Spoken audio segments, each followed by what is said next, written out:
Olá, companheiros e companheiras. Estamos de volta com mais um episódio do Rotary Cast, uma iniciativa do Rotary Clube da Bahia, da Diretoria de Imagem Pública, com o patrocínio da presidente Silvia Mendes. E hoje nós vamos entrevistar Diego Wildberger, desculpa, empresário, graduado em odontologia, terapeuta, palestrante, CEO da HealthTech Meditcorp Telemedicina, presidente do Lide Futuro Bahia e membro, óbvio, do Rotary Clube da Bahia. Diego também é escritor, é coautor de livros como Libertando Sua Mente com a PNL, Coach e Mentoring e Gestão das Emoções no Mundo Corporativo. Diego fez excursões no exterior, tem clientes na Palestina, na Itália, Moçambique, Portugal e Bélgica. E o que é que movimenta Diego? Como ele mesmo escreveu aqui. O que me movimenta é poder ajudar pessoas a lidarem com as suas limitações para construírem uma vida mais próspera. Diego, bem-vindo ao Rotary Cast, podcast do Rotary Clube da Bahia, o nosso clube. E eu vou abrir agora para você fazer suas considerações iniciais antes de eu fazer qualquer pergunta. Obrigado, Ricardo. Obrigado pelo convite, amigo. Um prazer enorme estar aqui participando do Rotary Cast, né? Uma inovação, né? Parabéns pelo projeto, parabéns pela iniciativa. Eu tenho percebido que as entrevistas que você tem feito aqui têm ajudado a contribuir bastante aí, né? A desmistificar alguns assuntos, né? A gerar algumas discussões importantes aí para o desenvolvimento da nossa sociedade, das nossas empresas. Está de parabéns. Para mim é uma honra, né? Estar aqui a fazer parte do Rotary Clube da Bahia, principalmente porque eu cheguei de forma despretensiosa, né? Eu cheguei sem nenhuma intenção, fui convidado pelo companheiro Kleber e quando eu cheguei no Rotary Clube da Bahia, descobri que meu bisavô havia sido presidente do clube, né? Lá atrás, né? Quando o clube estava iniciando sua jornada aqui na Bahia, né? O clube que foi fundado em março de 1933 e ele se tornou rotariano ali em dezembro de 1933, vindo a ser presidente ali nos anos de 48 e 49. Então, seguir esse legado dele aqui é, é, não tem palavras, né? Chega a emocionar um pouquinho, né? Tá fazendo esse resgate familiar, ancestral aqui dentro do Rotary e dar continuidade aí no orgulho, né, que ele deixou para a gente, também contribuindo também com a sociedade, com o trabalho que a gente vem fazendo na saúde mental, na saúde médica e por aí vai. Deixa eu só aproveitar aí. Fala um pouquinho do seu avô, salvo engano, o nome era Emil Wildberger. Porque O Emil, a minha curiosidade é porque eu estava lendo aquele livro da Irmã Dulce, e uhum. ele logo no começo cita das pessoas que eram, vamos dizer assim, as pensadoras da época, né? Os líderes da época, ele fala logo do Emil Wildberger. É esse que é o seu avô, ou não? O Emil é o meu trisavô. O Emil é o pai Trisavô. do Arnold, né? Certo. O Arnold Wildberger, que foi presidente do Rotary Clube da Bahia. O Emil era o pai dele, né? Foi o Emil que veio da Suíça pro Brasil, né? O Emil fazia parte ali de uma companhia de importação e exportação de cacau, né? E que por algumas questões da época ele recebeu algumas fazendas aí como forma de pagamento, né? E se instalou aqui na Bahia, continuando aí com a empresa Emil Wildberger S.A. na exportação de cacau, né? Então o Emil, né, foi quem veio para o Brasil. O Arnold Wildberger nasceu aqui na Bahia, ele é baiano de nascimento, mas a parte da educação primária dele foi ali toda na Suíça, né? Depois de mais velho, né, os dois passaram a habitar aqui em Salvador. O Arnold passava aqui 6 meses no Brasil, 6 meses na Europa, né? Foi cônsul da Bélgica e o Emil foi cônsul da Suíça, né? Então, esses dois aí são os desbravadores da família que atravessaram o oceano aí a vapor para empreender aqui na Bahia. São séculos de história, né? É, É, na região do Cacau, lá era o quê? Ilhéus e Itabuna, né? Ilhéus, Itabuna, toda essa região lá do sul da Bahia. Show de bola. Mas vamos, Eram algumas vamos fazendas. conversar sobre Diego Wildberger. Não vamos tão longe atrás de Emil. Inclusive, você trouxe a curiosidade que eu não sabia. Eu vou procurar, depois me passa essa referência aí da Eu Amanduce vou, no eu e-mail, que vou eu vou te, procurar pesquisar sobre isso aí. eu vou te mandar, eu vou dar uma olhada no livro, tá até aqui, mas eu vou dar uma olhada Legal, depois. E te mando, eu tiro a foto e te mando. É, combinado. Diego, vamos ver aqui, vamos dividir por partes, né? Vamos começar falando de saúde mental e gestão emocional. Perfeito. Como é que você vê essa questão da saúde mental no ambiente de trabalho, principalmente nos cargos de liderança? E deixa eu fazer um parêntese agora.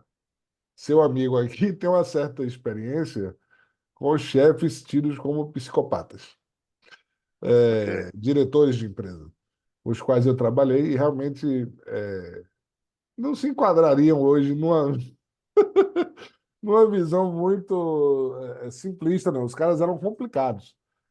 Eu lembro que na Certo. época eu li bastante, até para tentar entender os caras, porque eram pessoas complicadíssimas. E tem um cara que eu até cito muito, porque apesar das loucuras dele, ele raramente estava errado. Era só o jeito que ele não sabia passar as coisas, né?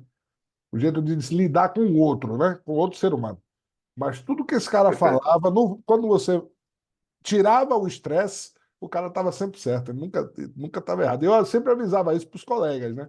Olha, ouçam o que ele está falando, não é o jeito que ele está falando. Ouça o que ele está Sim. falando, porque ele não erra, esse cara nunca errou.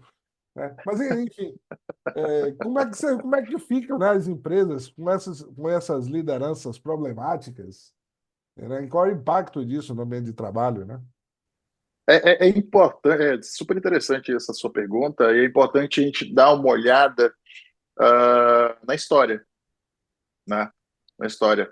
Os líderes, né, como esse que você está falando, eles literalmente precisaram aprender a sobreviver em ambientes extremamente conflituosos e confrontadores. Não é fácil, né, você manter ali a lucratividade de uma empresa durante um período onde a estabilidade econômica era completamente incerta, onde você acordava com a taxa de juros X e durante o almoço a taxa de juros estava 2x, né, onde a moeda estava ali mudando o tempo inteiro. Né? E, ou seja, os empresários, se a gente for buscar aí das décadas de 20, 30, 40, né, que criaram a economia do nosso país, né, que hoje estariam aí, até 50, por assim dizer, que hoje estariam aí com seus 80, 90, cento e poucos anos, né, esses literalmente tinham que tirar leite de pedra, né, e era uma guerra. Então só sobrevive a esse tipo de ambiente aquele líder que ele é, vou comparar aqui, né, com um chefe de uma força armada, né? Ele não pode, ele não tem tempo para desculpa, ele não tem tempo para justificativa, ele tem que fazer o negócio funcionar, tem que dar lucro. Então, acaba criando ali um ambiente um pouco tirânico, né? Onde a liderança humanizada, com o olhar no outro, uma liderança mais, como eu posso dizer assim, mais suave, com mais compaixão, né? Não era muito aceita, porque isso representava uma certa fragilidade para os negócios, né? Fazendo com que a empresa pudesse vir a fechar. Essa, particularmente, é minha visão. Né? Só que se a gente for observar o que foi que aconteceu, tempos de guerra, instabilidade financeira, por mais que hajam crises, a gente não vive mais como se vivia na década de 10, na década de 40, né? Como ali Primeira Guerra Mundial, Segunda Guerra Mundial, muitas pessoas vindo da Europa aí como refugiados aqui no Brasil, então tiveram que aprender, de fato, a sobreviver na unha, né? E hoje em dia, essas novas gerações, eu particularmente nasci ali na década de 80, né? Peguei ali o finalzinho ali dos cruzeiros, cruzados novos, ali a transição para o real, né? Nunca presenciei uma guerra, nunca presenciei de fato uma crise real. A primeira desafio social que eu enfrentei, de fato, foi a pandemia do Covid-19, né? E que ali a gente precisou se reinventar em muitas coisas. Mas as gerações atuais, as gerações que a gente tem hoje, não se acostumou, não viveu um ambiente de, de enfrentamento, de guerra, de sobrevivência real, porque surgiu aí numa economia já estabilizada. E essas pessoas acabam buscando gestões, né, líderes, com uma forma diferente de ver a vida, né, uma forma diferente de liderar suas empresas, né, procuram líderes ali com uma visão mais humanizada, né, ali com um ato de compaixão, de compreensão, de uma análise mais criteriosa, menos impulsivos e reativos, né? Então, isso vem mudando muito durante os anos e essa é a minha visão, é isso que eu acredito que aconteceu, né? Se a gente for observar, o Steve Jobs, ele tinha essa característica muito forte, muito agressiva de liderar, né? E essa característica dele de liderar, né, fez com que muitas vezes ele não soubesse expressar aquilo que ele queria, né? Criava vários conflitos, uma taxa de turnover muito grande dentro da empresa. E quando ele contratou ali, se não me engano, o Tim Cook, né, para ser CEO ali da Apple, né, o Tim Cook que veio da Pepsi, a primeira coisa que o Tim Cook fez foi demitir o cara. Ele falou: do jeito que você está liderando a empresa vai falir. Então, sai daqui, você está demitido. Demitiu o cara da própria empresa e ele estava certo. O Steve Jobs montou uma outra empresa chamada Next, também de tecnologia, e faliu. Né? A Next faliu. Então, ele começou a perceber que a forma dele de liderança realmente não fazia sentido. Né? Foi depois que ele montou a Pixar foi comprada pela Disney, então ele volta ali para a Apple, não como um líder de frente, né, mas como um visionário da marca. Ele volta ali como o rosto da marca, mostrando as tendências de tecnologia no futuro, ocupando uma posição completamente diferente de líder dentro da empresa, né? Já mais humanizado, já mais suave, né? Já se adaptando ao avanço da tecnologia e a inspiração ali, como ser fonte de inspiração para as novas gerações que estavam vindo ali por ali diante. Então, eu penso que as gerações mais antigas, né, desenvolveram essa casca grossa, mas não porque queriam, mas por uma necessidade de sobrevivência, né? Eu gosto muito de seguir a escritura da Bíblia, né? E na Bíblia tem uma frase que diz assim, lá em Provérbios: instrui a criança no caminho que deve andar, e mesmo quando for velho, não se desviará dela. Né? Então é difícil a gente mudar, né, um padrão de comportamento quando você aprende, quando você cresce sendo instruído a lutar e sobreviver. É muito interessante. Só pegando um gancho aqui, quando a gente fala de saúde mental, me vem à cabeça que esse tópico está embutido dentro do que se chama hoje ESG, Ok, das empresas, né? Então, nós temos ali meio ambiente, a parte social e talvez estivesse dentro da parte da governança, não sei, né? Mas do ok. social com governança e etc. Como é que você está enxergando agora algumas multinacionais, salvo engano, a Harley Davidson, a Toyota, que expurgaram esses setores das empresas e disseram: olha, a Toyota disse: o meu negócio é fazer carro. Quem quiser fazer carro, vem, porque aqui não vai ter nada de preocupação com funcionário. E a Harley Davidson foi na mesma linha também: o meu negócio é fazer moto. Eu não quero saber dos seus problemas. Se você quiser fazer moto, venha. Quem não quiser fazer moto, quiser que eu me preocupe com você, tá? Não venha, não, que aqui não vai ter isso. Como é que você enxerga esses movimentos? Porque tudo, na verdade, é uma transformação, né? A gente está passando por essa transformação. As doenças da cabeça, do bem-estar, hoje estão aflorando aí para todos os lados. E, cara, a cada revolução há também a contra-revolução, né? O desejo de voltar ao que era antes, né? É sempre isso, Perfeito. né? Então, como é que você enxerga essas multinacionais? Você acha que elas estão no caminho contrário do que é a realidade? Eu acredito que toda análise a gente tem que fazer observando vários cenários, né? E não apenas um posicionamento específico isolado. Né? Apesar da Toyota, a gente produz carro, né? E quem não quiser produzir carro vai embora, ela está completamente enquadrada dentro do ESG. Né? Afinal de contas, ela está desenvolvendo tecnologia, né, para fazer com que os seus carros funcionem a partir da bomba de hidrogênio.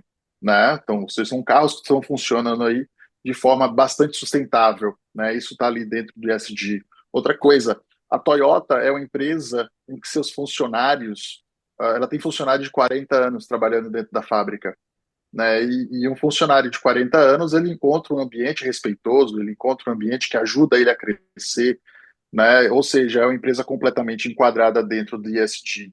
A mesma coisa a Harley, né? A Harley está inovando com motos elétricas. Isso está dentro do ESG. Né? Quando a gente para analisar uma situação, uma fala dessa, um posicionamento desse, como você está falando, eu acredito que o que eu acredito que eles querem dizer é nós não temos tempo para pessoas que têm desculpas demais.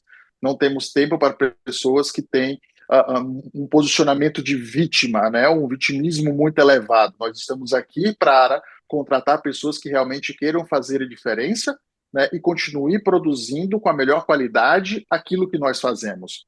É assim que eu consigo ver essa análise, porque senão eles não teriam o posicionamento de mercado que eles têm hoje.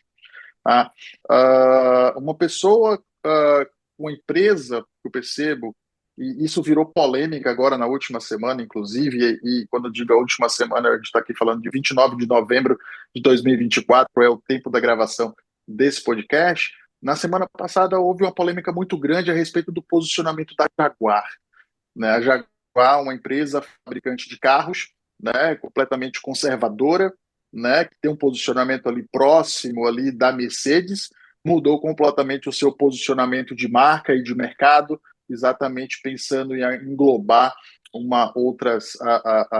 enfim, outras filosofias de gestão de pessoas, e está todo mundo perguntando o que foi que aconteceu com a Jaguar, né, se ela realmente continua fabricando carros, se ela continua preocupada em manter ali aquele posicionamento clássico de luxo e conforto, ou se virou uma marca, né, de produção de batom, de moda, de roupas, ou o que mais quer que seja, porque ninguém está entendendo o que foi que aconteceu com a Jaguar. Exatamente porque ela abriu mão daquele posicionamento dela, né, de uma marca contemporânea, conservadora, de carros de luxo, né? Coisa que a Harley e a Toyota, por exemplo, não fizeram, não abriram mão do seu posicionamento. Pelo contrário, reforçaram o posicionamento deles, dizendo: se vocês querem trabalhar com a gente, existem alguns valores, existem alguns princípios que a gente não negocia, né? E se não for para você, tá tudo bem, procura uma empresa, quem sabe a Jaguar, para poder trabalhar lá dentro. Não sei se eu consegui te responder Eu a consegui, eu pergunta. me lembrei agora até do caso daquela fábrica de relógios Swatch, né? Que o Ok? projeto, Aham. o projeto deles, na verdade, era competir com a Rolex, né? Ah, E ok. no meio do caminho, eles optaram por mudar tudo e resolveram atingir as massas e criaram linhas de relógios populares, né? E isso, na verdade, foi um fracasso que levou quase a empresa à bancarrota, porque o consumidor não sabia mais o que era, se era marca de luxo ou era marca popular, né?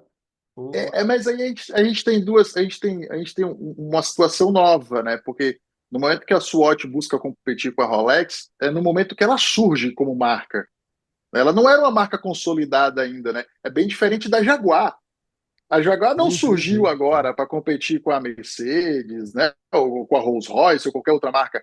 Ela já era uma marca consolidada, uma marca inglesa de luxo, consolidada ali, né? Com o seu lugar, inclusive respeitado no mundo do automobilismo, né? E de uma hora para outra, ela se desconstrói de uma forma a querer abraçar, né, esses posicionamentos e discursos que não conversavam com o modelo antigo da marca. E está tudo certo também. E está tudo certo também. Cada empresa com a sua estratégia, mas eu não sei se vai ser saudável para o futuro da marca. Eu tenho minhas dúvidas. Entendi. Deixa eu te contar, mudando um pouco de assunto, deixa eu te contar uma história. Eu estava numa obra e eu tive aqueles dias onde nada dá certo, tá? O carro começou de manhã, o carro quebrou. Eu tive que alugar um carro com motorista. No meio do caminho, a caçamba rompeu o eixo, não conseguiu chegar onde tinha que chegar. A produção ficou parada. Sabe, as coisas foram sucedendo de erros um atrás do outro, de, vamos chamar de fatalidades do diverso. E isso Ok. foi me levando a um estágio de frustração muito alto, né? E eu me recordo muito bem que eu estava no meio de uma BR, O cara conseguiu cavalar uma marcha na terceira, que eu não sei nem como é que faz isso. O carro quebrou, quer dizer, já era o segundo carro quebrado, né? Eu lembro que eu estava na BR às 4 da tarde e o primeiro pensamento eu queria matar alguém, né?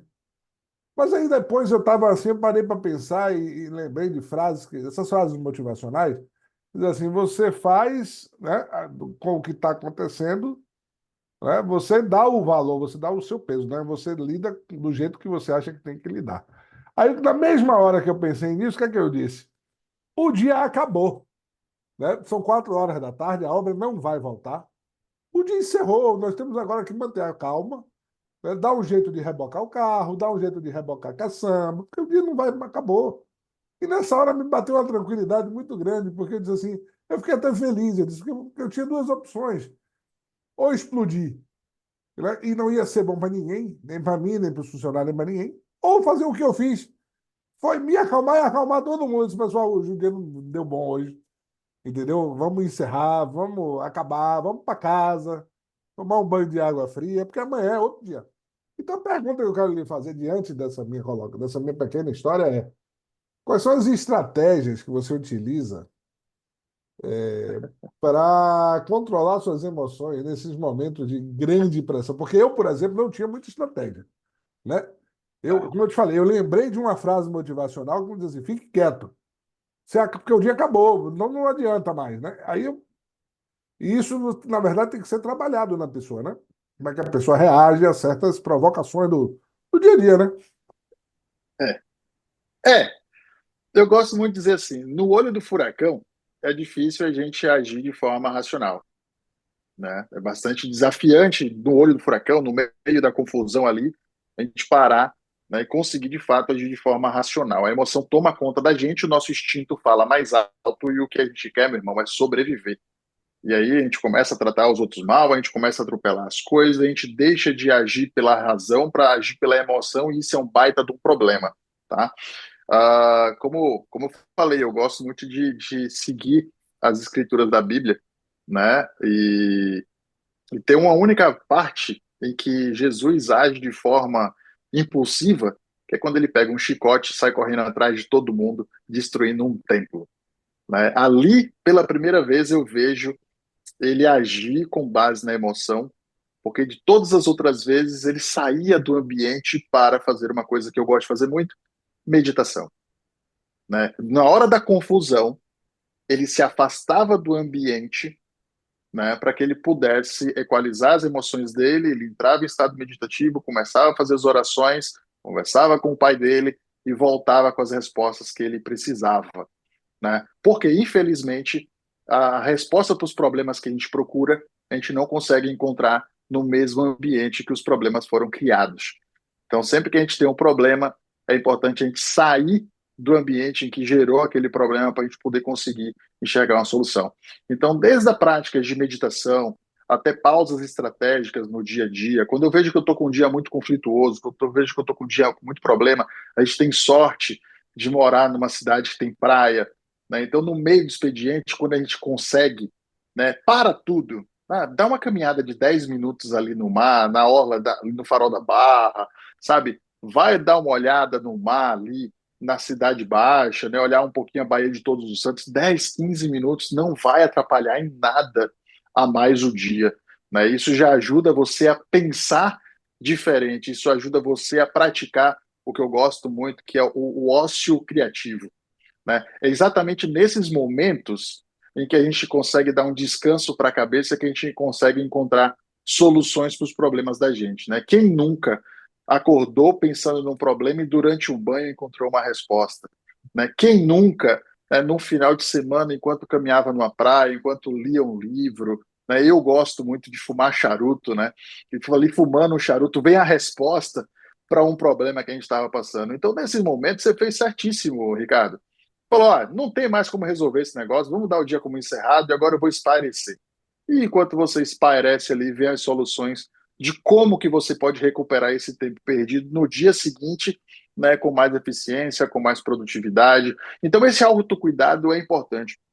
Eu gosto muito de dizer que a gente precisa de válvulas de escape, né? A gente precisa de algum tipo de válvula de escape, né? No nosso dia a dia, priorizar em nosso autocuidado, seja com esporte, seja com uma leitura. A gente precisa de alguma forma, desestressar, né? Mas no momento em que a gente está numa situação dessa, onde a gente tem o imprevisto, né, tomando conta da gente, aconteceu ali e agora? Como é que fica a obra? Como é que ficam os outros funcionários? Como é que fica aí o nosso cliente? O que é que a gente pode fazer? Cara, nessas horas eu gosto também muito de dizer o seguinte: o problema nunca é o problema, né? O problema, na verdade, antecede o problema, né? Se eu tive um problema ali com o carro, o problema não é que o carro quebrou. Muitas vezes o problema é a falta de revisão do carro. Muitas vezes o problema é a área em que aquele carro ali circulou, né? Para ter um pneu furado, para ter um problema mecânico ou qualquer coisa desse tipo. Então, todo o problema nos ajuda a parar para analisar a respeito de estratégias preventivas, né? Para evitar que o problema aconteça, né? Então, situações como essa que você vivenciou, caramba, o dia que terminou 4 horas da tarde porque o carro quebrou, ok, vamos fazer uma revisitação aqui. Vou passear ali na orla, vou tomar um suco, uma água de coco, vou conversar com um amigo para refletir quais são as estratégias preventivas que a gente pode aplicar ali dentro do campo de obra, né? Ou no trajeto, ou com o carro, ou com qualquer outra situação.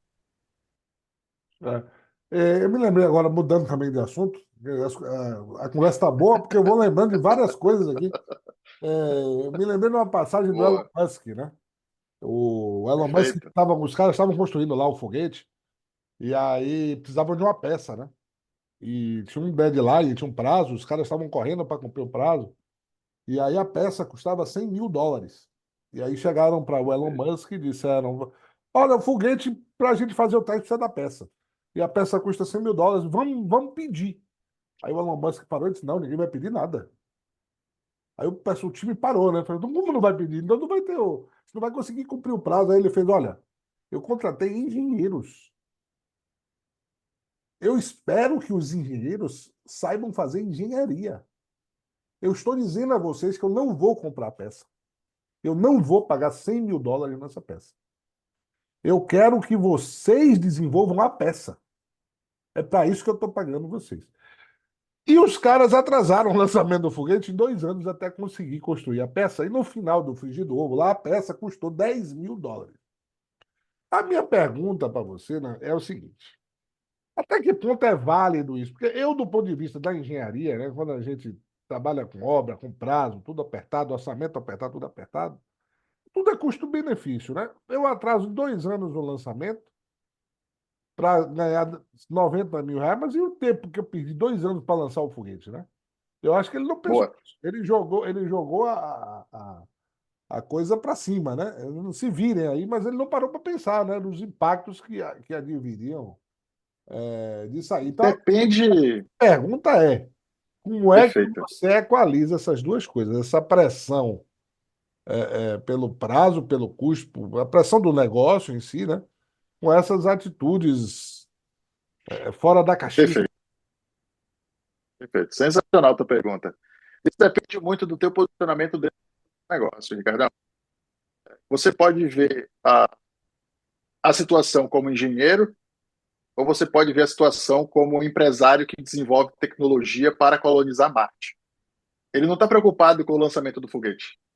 Ele está preocupado com o desenvolvimento de tecnologia.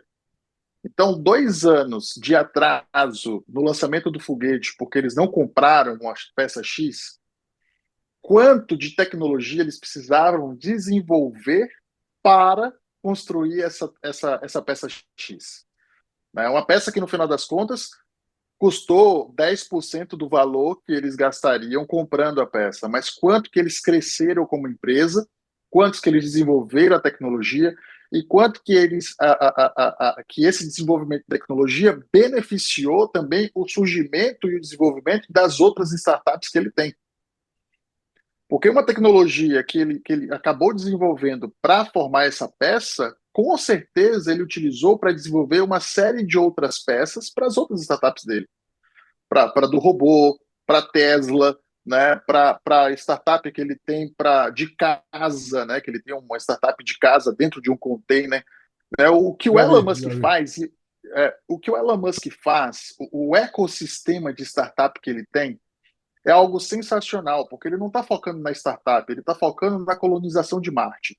Não importa se ele vai conseguir colonizar Marte ou não, mas só o fato dele ter a mente dele direcionada para isso faz com que ele desenvolva tecnologias para a colonização de Marte que estão acelerando a forma como a gente está convivendo aqui na Terra. Mais uma vez, não importa se ele vai conseguir colonizar Marte. É aquela coisa, o cara está mirando no transatlântico, sabe? Mas a lancha que ele está construindo, o iate que ele está construindo, está proporcionando mudanças em todas as áreas da economia, desde da moeda que a gente utiliza, né, até a medicina, porque o cara agora está desenvolvendo o chip que você implanta no cérebro para recuperar a função motoras perdidas. Ele está desenvolvendo tecnologia onde você coloca no olho da pessoa para recuperar a visão. Né? Ele está estimulando a produção ali, a construção de robôs, né, com estruturas que imitam ali as fibras musculares humanas. Então, peraí, será que esses 2 anos que ele perdeu no lançamento desse foguete realmente foram uma perda de 2 anos? Ou foi um desenvolvimento de algo muito maior? Elon Musk não é comum, meu. Cara, o cara não é normal. Ele tem uma visão além de tudo que a gente consegue ver. Tá? E ele já entendeu que ele não é consumidor de tecnologia. Ele dita a tendência da tecnologia. E isso é muito forte, cara. E eu pensei, esse cara tem um poder enorme. Né? A quantidade de satélites que ele tem sobrevoando a Terra hoje, circulando a Terra hoje, né? O desenvolvimento desse cara, ele está desenvolvendo um celular que não precisa de operadora de telefone. Né? Ele desenvolveu um celular onde a comunicação é feita através dos satélites dele e não tem bateria. Ele recarrega ali com energia solar. Você não precisa de luz. O que, que é isso? Visando em quê? Visando na colonização de Marte. Marte tem que ser solar, tem que ser tudo autônomo, tem que ser tudo PEC, tem que ser tudo compacto. E eu não duvido nada que daqui a pouco ele invente alguma coisa relacionada à alimentação também. Né? Porque ele tá vindo nessa onda aí. Então ele é um cara que dita o que vai acontecer nos próximos anos da economia. Ele não está preocupado com 100 mil dólares, cara. Ele tem 100 mil dólares para comprar peça. Mas essa não é a preocupação dele como CEO. Né? A preocupação dele é e os próximos anos? Né? Quanto de economia e quanto de avanço que a gente vai ter nos próximos anos parar para desenvolver isso aqui. Né? Então, eu concordo com ele. Se eu estou pagando uma equipe e eu tenho uma visão para frente, para 10, 15, 20 anos, eu quero que minha equipe desenvolva. E outra, desenvolve de uma forma tão silenciosa que as pessoas só sabem o que aconteceu depois que aconteceu. Ninguém sabe o que, é que ele está desenvolvendo. Quando você vê, já surgiu uma tecnologia nova ditada por ele e as outras empresas começam a desenvolver isso depois que ele lança. Né? Foi É, assim com o foguete, ele lançou o foguete, aí veio o Jeff Bezos, lançou o foguete, aí veio o Richard Branson da Virgin também com o foguete. Ou seja, o pessoal está acompanhando ele, não é ele que está acompanhando o pessoal. é verdade. É como eu vi um meme na internet, né? Que o cara falando, né? O Elon Musk conseguiu fazer o foguete dar ré. Né? Então não, Então, não brinca com ele, não. Deixa ele quieto lá, porque. com a parte, com a parte mais cara do foguete, do lançamento de foguete, a parte que ele conseguiu fazer pousar é a parte mais cara para desenvolver. Aí você Ah, pega o Jeff Bezos. O Jeff Bezos não tem essa tecnologia, ele não conseguiu desenvolver. O Richard Branson não desenvolveu foguete, ele construiu um avião, né, que faz um voo ali na nossa estratosfera e pousa novamente, mas não é um foguete. Então, o cara é surreal, cara. Ele você é sabe que surreal. ele não patenteia nenhum das tecnologias dele, né? Você sabe disso, não? Sei. Perguntaram a É ele tudo por quê, aberto. né? Ele perguntaram por quê. Porque ele disse, porque eu estou num nível tão avançado de tecnologia que qualquer outro concorrente, para chegar aonde eu estou, vai levar 20 anos. Então não adianta Exatamente. patente. Pode estar aí, façam o que vocês querem copiar, copiem, entendeu? Exatamente. Mas, Diegão, vamos Exatamente. voltar aqui para o nosso cerne, que é o seguinte: esses ambientes corporativos, tanto do Elon Musk quanto da Apple lá, do Do Steve Steve Jobs. Jobs, né? Há histórias documentadas e não são também os ambientes mais agradáveis para se trabalhar. Aí a Ok. pergunta é: como é que se constrói esse clima organizacional favorável, né, com líderes que não estão muito atentos para esse problema? Vamos lá. Você, desses dois exemplos especificamente, que são dois ambientes completamente difíceis de lidar, tá? Porque são dois líderes que, na verdade, eles são visionários, eles não são operacionais. Um líder visionário, ele não quer perder tempo. Então, ele automaticamente atrai para trabalhar junto com ele profissionais que entendem isso e aceitam trabalhar nesse ambiente. Isso é um ambiente fora da curva. A gente não está falando de uma empresa normal, a gente não está falando de negócios normais, a gente está falando de profissionais que se identificam com aquela forma de liderança, profissionais que entendem como que funciona o ambiente, mas também, principalmente, profissionais que se identificam com a missão daquela empresa. Então, por já saber o ambiente que vai enfrentar, qual é a missão da empresa, se identificar como líder, eles aceitam, numa boa, trabalhar nesse tipo de clima, né? O que não é determinante para a grande maioria das empresas. Né? Hoje em dia, infelizmente, a gente não tem muitos visionários à frente de empresas. A gente tem pessoas que saíram da base operacional da empresa, né, e que foram crescendo ali gerencial e estratégico, e que no estratégico querem continuar, né, conduzindo as empresas como se estivesse no operacional. Então, nisso aí, muita coisa precisa ser mudada, muita coisa precisa ser trabalhada. Né? E aí que vem a questão da gestão de pessoas, aí que vem a questão do clima organizacional, porque a gente sabe que o clima organizacional de sua empresa é reflexo da cabeça do dono. Né? E aí a gente tem como maioria, né, grande parte das nossas empresas hoje, elas precisam começar a se adaptar, a se moldar ao cuidado com pessoas, a criar um clima organizacional onde as pessoas sejam respeitadas, sejam bem tratadas, tá? Mas que também consigam ali inspirar seus colaboradores através do que eles fazem no mundo, né, para que eles consigam ter pessoas que realmente vistam a camisa da empresa. A gente tem, na sociedade, nós temos 100% das pessoas, eu digo 100% das pessoas, tem cinco dores. Tem cinco dores. Tem o medo de ser humilhado, tem o medo de ser traído, tem o medo de ser abandonado, tem o medo de ser rejeitado e tem o medo da injustiça. 5% ou 100% da população humana tem essas cinco dores. Então a gente faz de tudo para fugir dessas cinco dores. Vou repetir: humilhação, abandono, rejeição, traição e injustiça. Então, quando a gente tem um ambiente onde, de forma subliminar, de forma inconsciente, a gente consiga perceber um desses cinco aqui, um desses cinco como ameaça, nossa, é um ambiente que não me respeita, é um ambiente que não me inclui, é um ambiente que eu posso ser traído pelo meu colega a qualquer momento, é um ambiente onde eu estou sendo o tempo todo injustiçado. Essa empresa está com os dias contados. Porque o ser humano, de forma geral, e 100% das pessoas na face da Terra procuram amor, acolhimento, reconhecimento, pertencimento e proteção.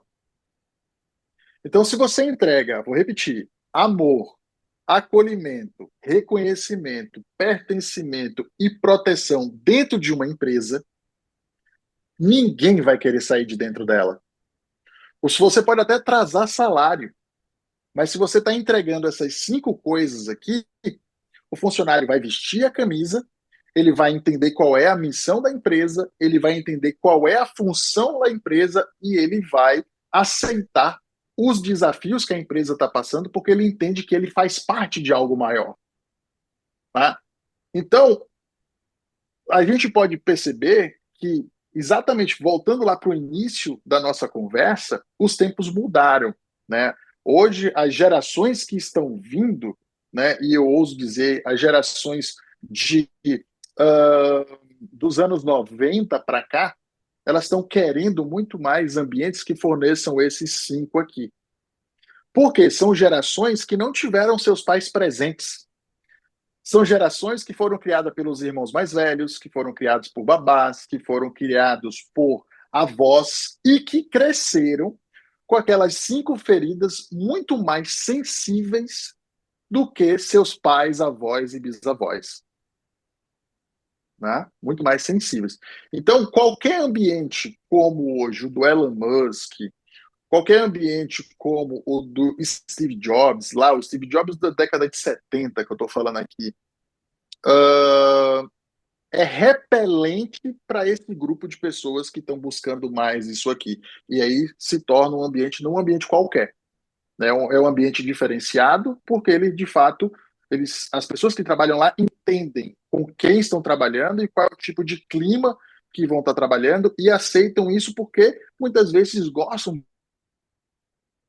de trabalhar ali no corre, gosta de sentir a adrenalina do trabalho, o que não reflete, né, a necessidade das grandes maiorias, principalmente, né, as empresas brasileiras, onde a gente tem esse apelo maior pelo afeto, pelo cuidado humano, pela proximidade, né, de estar ali um cuidando do outro. Né? Então, se uma empresa hoje consegue entregar para os seus colaboradores amor, proteção, acolhimento, pertencimento e reconhecimento, ela tem funcionário ali para a vida toda. Diegão, como já era de se esperar, o papo vai se estender e vai se estender para o próximo episódio do podcast. Então, companheiros e Vamos companheiras, nessa. nos vemos no próximo episódio de volta com Diego Hildberger. Até lá. Prazer enorme para você que está assistindo a gente aqui. Acompanhe a nossa conversa aí no próximo episódio, porque tem muita coisa boa ainda para a gente falar aqui. Muita Já me conversa coloco à boa. disposição. Conversa boa. Já me coloco à disposição, tá, Ricardo? O pessoal que está assistindo a gente, pode me procurar nas minhas redes sociais, pode falar comigo, tá? Diego.Wildberger lá no Instagram, tá? Meditcorp.com.br, também empresa de telemedicina aí. No Me coloco à Instagram também? disposição pro Instagram também, pessoal. Medite Corp. Não, o Instagram, não, depois a gente, no Então próximo tá. programa a gente fala, A no próximo próxima. programa a gente fala por que que eu não estou trabalhando na Meditcorp de forma online ainda. Tá E é uma bom. estratégia comercial isso aí. Então voltamos no próximo episódio com muito mais. Um abraço.